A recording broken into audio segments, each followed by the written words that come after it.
Jadi kalau kita tidur pagi, itu bukan hanya meningkatkan risiko sakit diabetes, tapi penyakit-penyakit yang lain. Dan satu hal, Rasulullah mengatakan, jika kita tidur setelah sholat subuh akan meningkatkan risiko pikun, Pak. Pikun loh, Bu. Ya, Pak. Gampang pikun. Lah kalau kita sholat subuh menjelang maghrib setelah asar, apa yang terjadi? Islam melarang, kita dilarang oleh Nabi kita tidur menjelang maghrib, betul? Bukan karena nanti ketindihan setan, bukan ya. Secara medis diketahui bahwa orang yang kebiasaan tidur antara asar sampai maghrib itu akan menurunnya daya tahan tubuh. Jadi gampang sakit infeksi, Pak, kalau Bapak tidur menjelang maghrib. Kalau sekali lagi setelah sholat subuh gampang pikun, aliran darah ke otak itu tersumbat, ya, jadi stroke penyakitnya. Tapi kalau tidur setelah asar sebelum maghrib, itu daya tahan tubuh kita akan menurun. Jadi gitu ya jawabannya, Bu. Justru ini yang paling penting, materi terakhir ini 6 langkah praktis. Ya, Bapak bisa lakukan di rumah mulai hari ini. Langkah pertama, mulai hari ini jangan makan malam, Pak.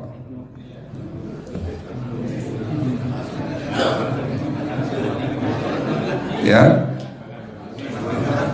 ala bisa karena biasa.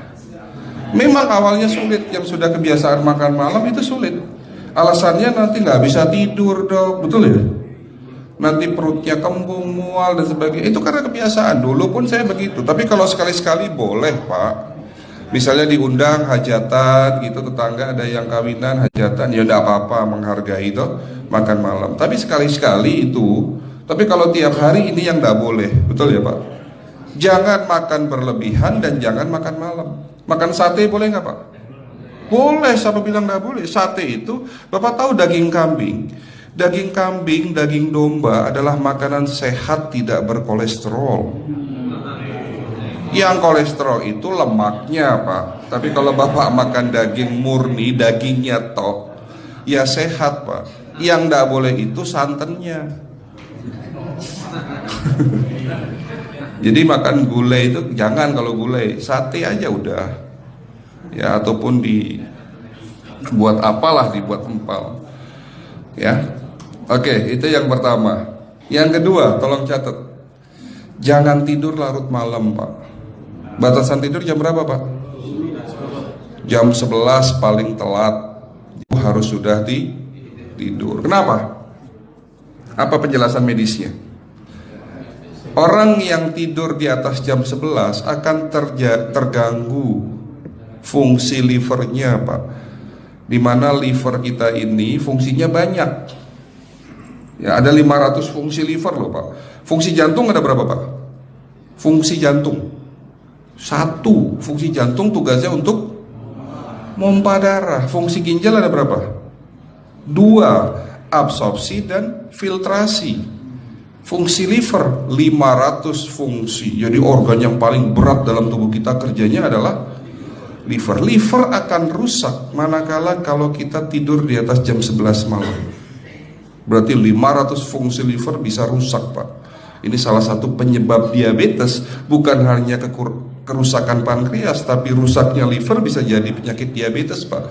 Jadi kalau sakit diabetes itu yang terganggu itu sebetulnya bukan hanya pankreasnya, livernya pun rusak, ususnya pun rusak. Makanya dalam pengobatan diabetes di klinik kami itu bukan hanya ngobatin pankreas, tapi 3 organ penting ini saya obati: usus, liver, dan pankreas. Kebanyakan kenapa?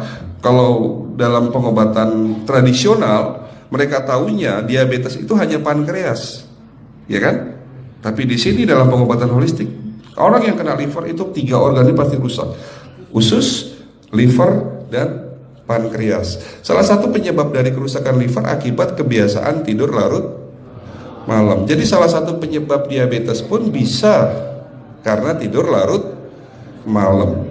Ya, batasan tidur jam berapa? Sekali lagi, jam 11 harus sudah tidur pulas. Jadi jam 10, setengah 11 paling lambat kita harus tidur pulas. Nanti setelah jam 1 boleh bangun. Yang penting jam 11 sampai jam 1 ini harus tidur pulas. Jadi kalau Bapak mau sholat tahajud jam 2, setengah 3 ya monggo. Ya. Oke, itu yang kedua. Yang ketiga, air putih Pak dijaga 2 liter sehari. Bagaimana cara minumnya yang baik?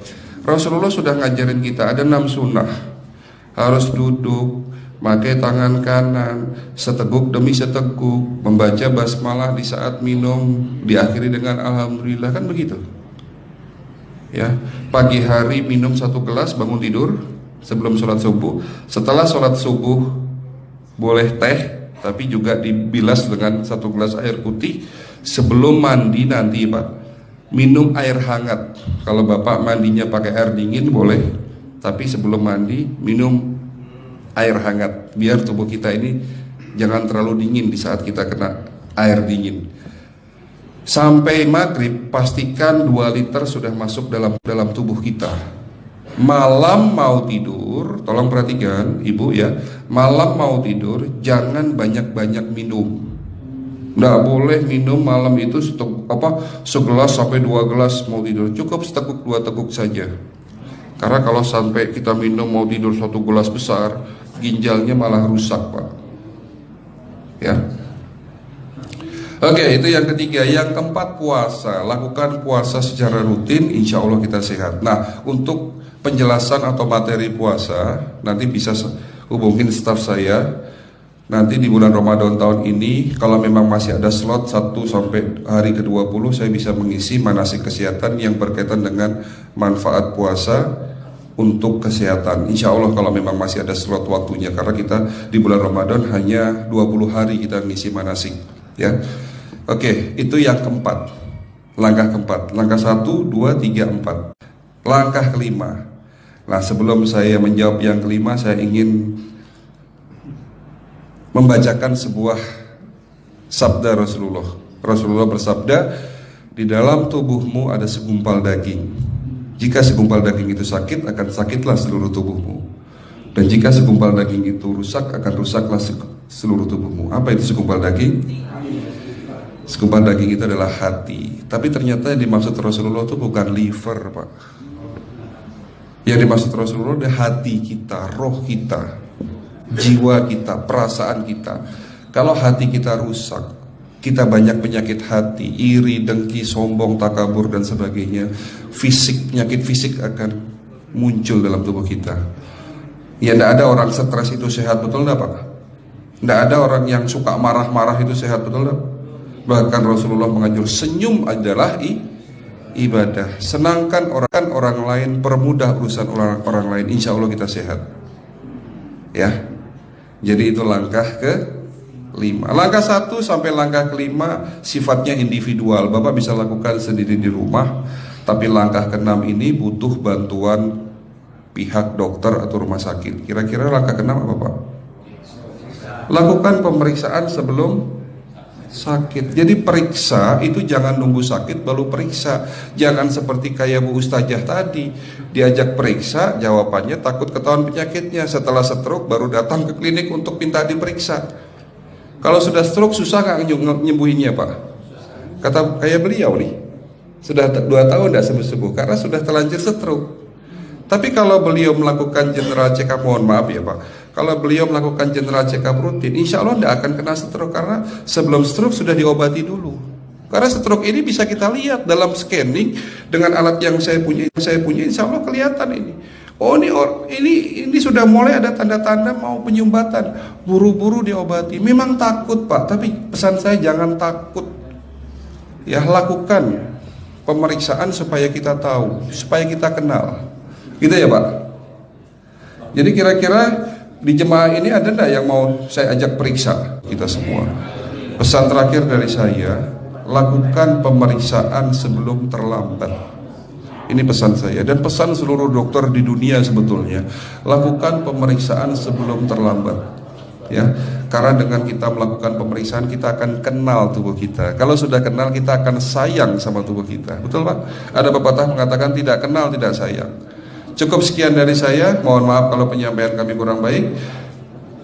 Akhirul kalam, wabillahi taufiq wal hidayah. Wassalamualaikum warahmatullahi wabarakatuh. Kalau ada pertanyaan masalah teknis nanti langsung